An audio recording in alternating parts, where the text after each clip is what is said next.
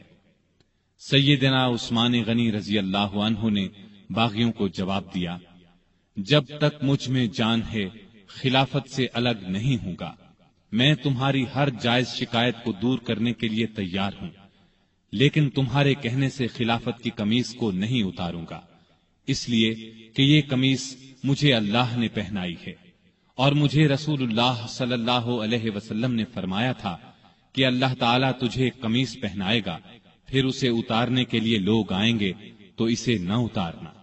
میں نہ تو تلوار کے زور پر خلیفہ بنا تھا اور نہ کوئی تلوار کے زور پر مجھے خلافت سے الگ کر سکتا ہے۔ میں رسول صلی اللہ علیہ وسلم کی وصیت کے مطابق آخری دم تک صبر کروں گا۔ ان کا یہ جواب سن کر سارے باغی آگے بڑھے اور امیر المؤمنین سیدنا عثمان غنی کے گھر کو گھیرے میں لے لیا۔ باغیوں نے ان کے گھر کو کئی دن تک گھیرے میں رکھا۔ ان دنوں میں ان ظالموں نے بہت گھٹیا حرکات کی، ان کے گھر میں پانی اور خوراک تک جانے سے روک دیا۔ ایک روز ام المؤمنین سیدہ ام حبیبہ رضی اللہ عنہا نے کھانے پینے کی کچھ چیزیں لے کر سیدنا عثمان غنی تک جانے کی کوشش کی، لیکن ظالم باغیوں نے ان کی بے ادبی کی اور آگے نہ جانے دیا۔ ایک روز سیدنا علی رضی اللہ عنہ نے اپنے چند آدمیوں کے ذریعے پانی کی 3 مشکیں بھجوائیں۔ ان آدمیوں کو باغیوں نے روکا، لیکن وہ لڑ بھڑ کر اور کئی زخم کھا کر پانی کی مشکیں اندر لے جانے میں کامیاب ہو گئے۔ 1-2 بار پڑوس کے گھروں سے بھی خوراک اور پانی کی مدد پہنچی، لیکن یہ اتنی کم ہوتی تھی کہ بڑی مشکل سے 1-2 دن گزرتے تھے۔ مدینے میں جتنے بھی بزرگ اور جلیل القدر صحابہ موجود تھے، ان سب نے باغیوں کو بہت سمجھایا، لیکن باغیوں نے ان کا بھی لحاظ نہ کیا، کوئی بات نہ مانی۔ خود امیر المؤمنین سیدنا عثمان غنی رضی اللہ عنہ نے کئی مرتبہ باغیوں کو سمجھانے کی کوشش کی، مکان کی چھت پر جا کر کئی مرتبہ ان کے سامنے بہت با اثر تقاریر کی، انہیں یاد دلایا کہ رسول اللہ صلی اللہ علیہ وسلم جب مدینے تشریف لائے تھے تو مسجد نبوی کے لیے جگہ تنگ تھی۔ آپ نے اعلان فرمایا تھا کہ جو شخص مسجد کے لیے زمین خریدے گا اسے جنت میں جگہ ملے گی۔ میں نے ہی یہ جگہ خرید کر مسجد میں شامل کی تھی، لیکن آج تم مجھے اس مسجد میں نماز پڑھنے سے روکتے ہو۔ ہجرت کے بعد سارے مدینے میں بس ایک ہی کنواں تھا۔ رسول اللہ صلی اللہ علیہ وسلم نے اعلان فرمایا تھا کہ جو شخص اس کنویں کو خرید کر مسلمانوں کے لیے پانی عام کرے گا اس کے لیے جنت ہے۔ کیا تمہیں علم نہیں ہے کہ میں نے ہی یہ کنواں خرید کر مسلمانوں کے حوالے کیا تھا، لیکن آج تم نے مجھ پر اس کا پانی بند کر دیا ہے۔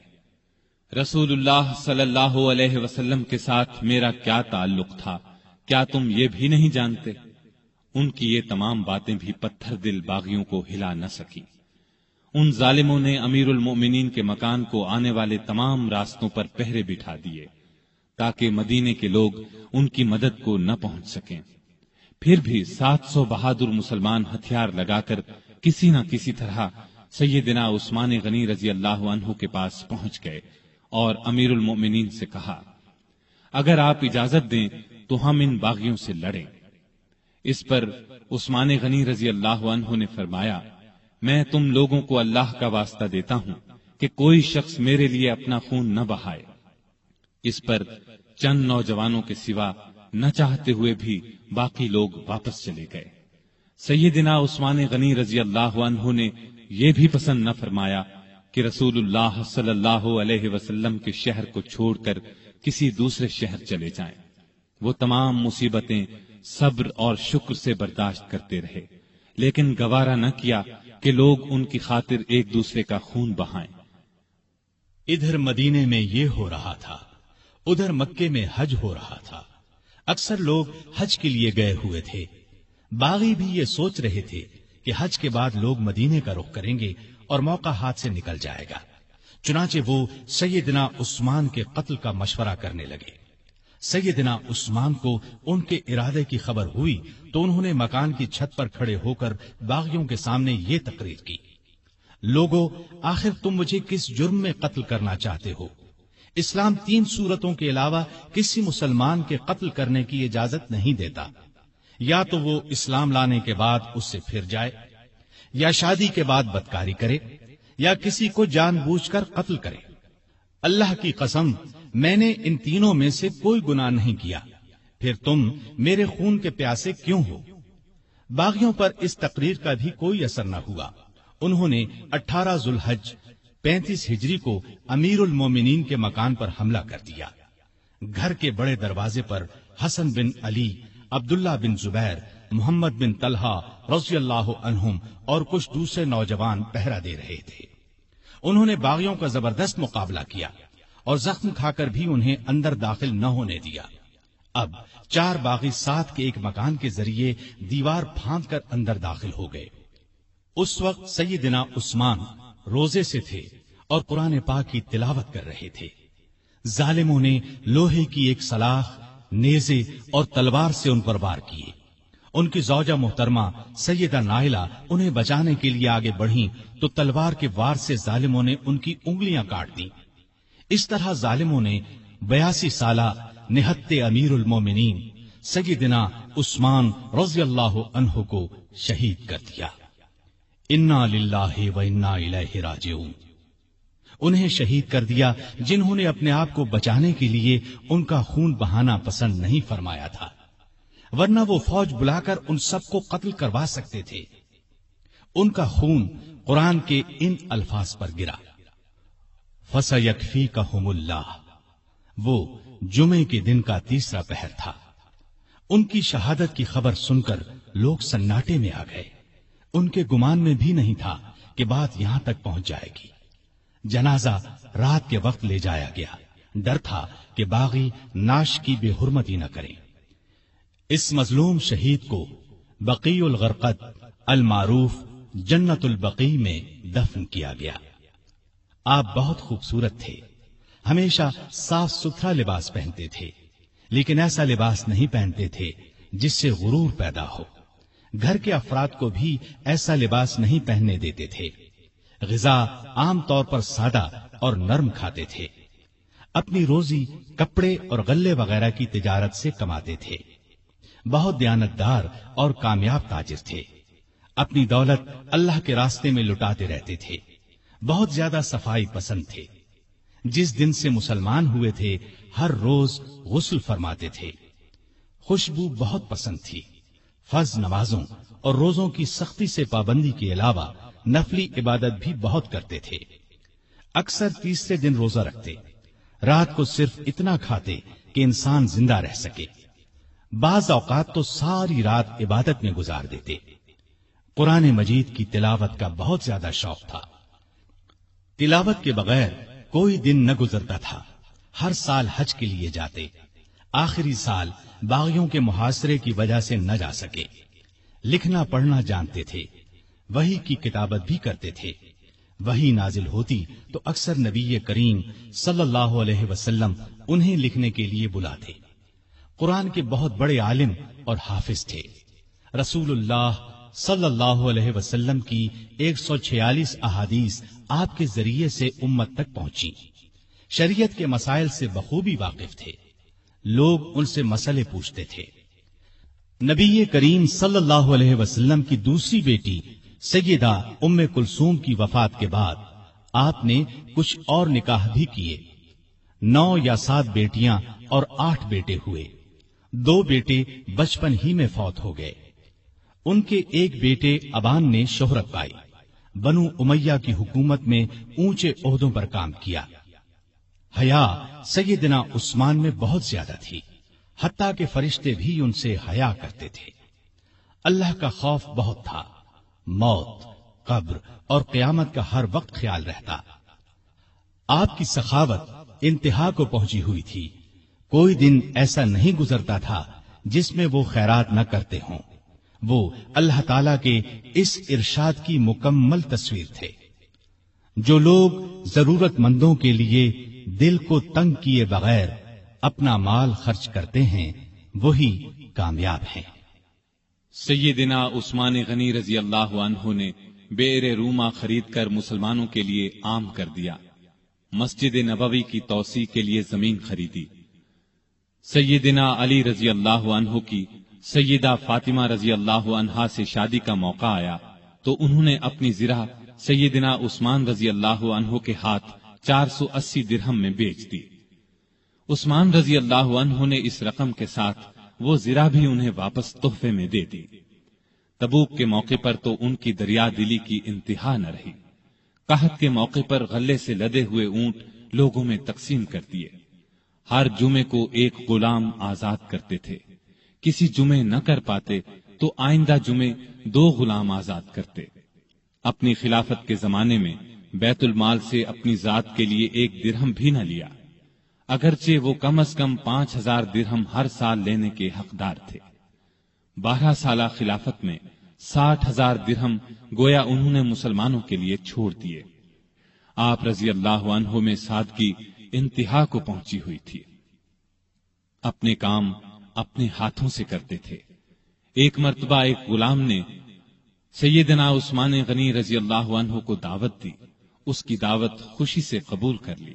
نہایت صابر تھے، تمام مصیبتیں نہایت صبر سے برداشت کی، اپنے حامیوں کو مخالفین پر تلوار نہ اٹھانے دی۔ نبی اکرم صلی اللہ علیہ وسلم سے آپ کو بے انتہا محبت تھی۔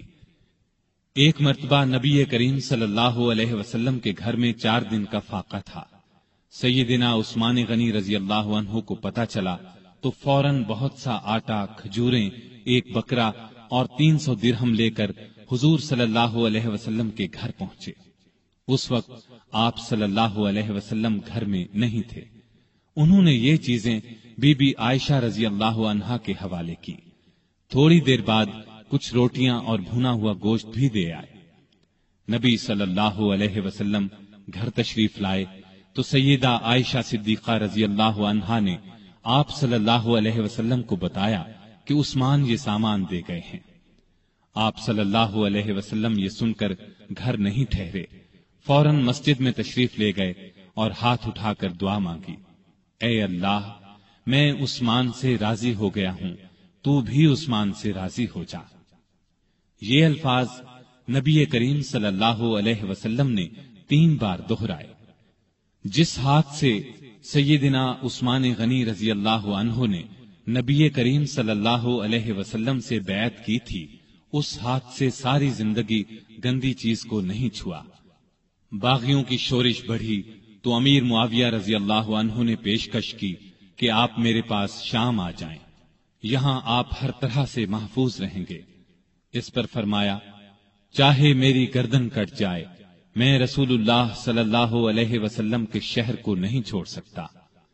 نبی کریم صلی اللہ علیہ وسلم کو بھی آپ سے اتنی ہی محبت تھی، اس لیے اپنی 2 بیٹیاں آپ کے نکاح میں دیں۔